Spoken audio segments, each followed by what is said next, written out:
Wow, I'm looking out at you now, age of 21, 22, and I was sitting in those seats. Good, I won't say my age. However, I look at you and I think I left South Africa at 22. And I didn't move to London or New York. I moved to Lagos at the age of 22. But no parents, no aunties, no one to guide me, just God, my talent, my skill, my tenacity. And that's how I came to Nigeria. So I look at you and I'm just in awe to have to speak to you today and tell you my journey and what becoming means. I left South Africa when I was 22. I had an opportunity to do an airport in Asaba. Believe it, Asaba of all places. I will say all places because then it was like just off the map. And back home, as developed as South Africa is, I didn't know where Nigeria was on the map. I'd look on the map and say, where is this country? Where am I going? And I took that tenacity and I said, I'm very curious. I just came out of university. I'd studied interior architecture. I specialized in Africa for some time. And I said, okay, fine, I'm going to take this challenge and come to Nigeria. And I did. And boy, did Nigeria deal with me. The heat, the stress, everything I did not imagine happened. But I had one thing that I was really strong on, and I stuck my skill on, is that I was a brilliant creator. Created interior design, architecture, very good painter and artist. And I said, what am I going to do with this skill in this very curious environment I was in? Because this was rich with so many opportunities that Nigerians themselves could not see. And I'd meet people say, oh, I want to go to South Africa. But what are you doing in Nigeria? And it was complete opposite for me. Because back home, I was facing apartheid, racism, dealing with blacks and whites, and having to work in an organization in South Africa for the next 30 years just seemed impossible in my mind. And my parents always pushed that I needed to ensure that wherever I went in the world, I impacted and I made a difference. So I left and I came to your wonderful country.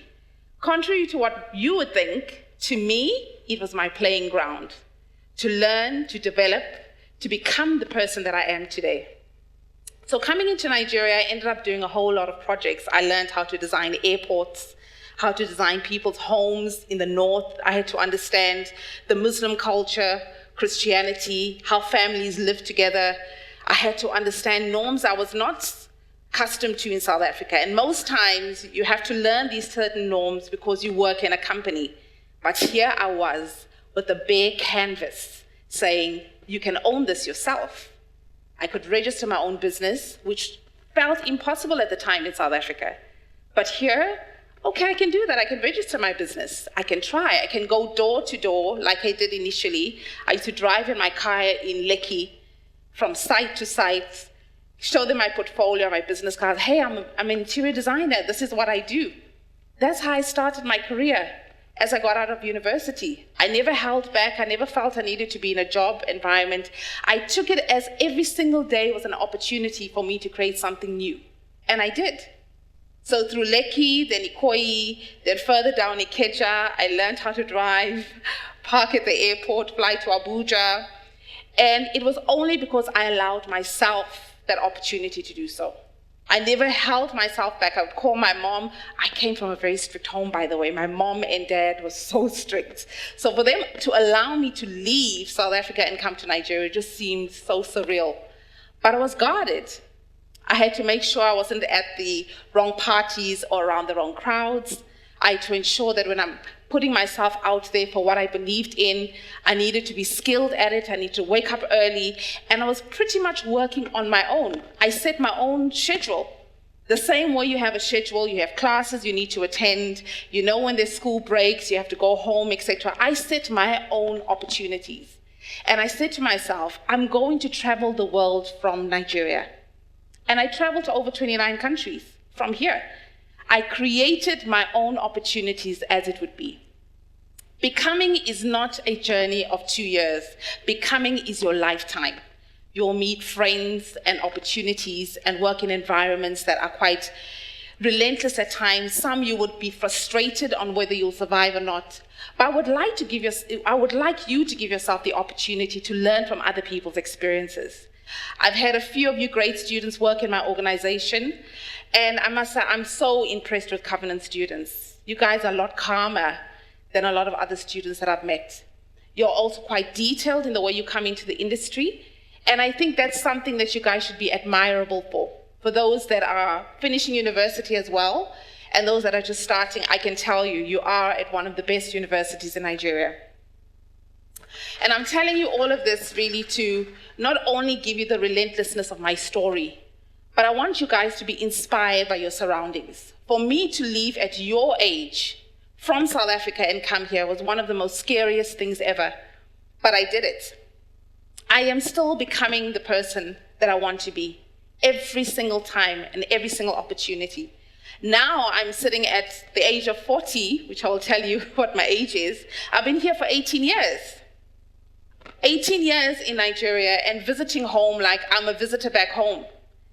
But I can tell you this, in the time that I've been here and where I am now, I want to just teach. I want to tell you my story to impact you. By the time you finish your university time in 4 years or 5 years, I need you to be your own boss from the onset. I need you to be curious to learn from others' experiences, and give yourself the opportunity to be who you're supposed to be. And it takes years, many years, if I may say. So don't feel shy off of that feeling that, oh my gosh, I'm frustrated, I don't like this job, Stay in it and stick in it, stretch it out, even if you give yourself an opportunity of a year, 2 years in that opportunity. Because you never know what other skills you may grasp from. You say, oh my gosh, I hated that job 2 years ago.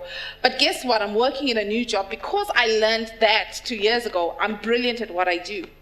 So this open canvas of becoming who you're supposed to be, it's a journey, guys. And it's a long journey at that. For those that may leave Nigeria, great. But for those that would stay, I would ask you guys to build this wonderful and amazing country as it's supposed to be. You guys have the skill, the tenacity, the authenticity to do what you need to do. You just need to believe not only in yourself, but you need to hold yourself accountable and responsible for every single aspect that you're meant to deliver. I myself, not being Nigerian, I still have my South African accent, by the way, but I can tell you, I absolutely learn every day. It's not roses or a bed of roses. At times, I'm screaming on the top of my head to some of my architects. But the truth be told, we learn together. We work as a team. We build each other up as we should, because that's what it's supposed to be. But just know that your opportunities are starting now. Becoming who you are started when you were 2, 3 years old. You are just journeying yourself into what you have to become.